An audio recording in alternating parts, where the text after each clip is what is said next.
चोरीचा माझ्यावरी आल चोरीचा माझ्यावरी.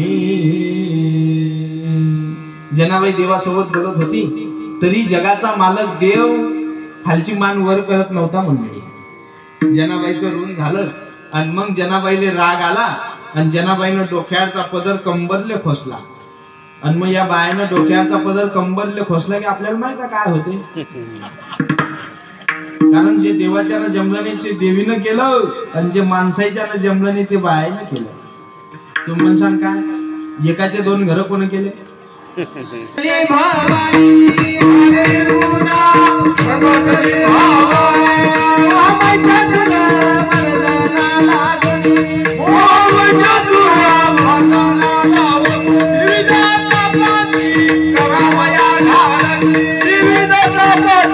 Koro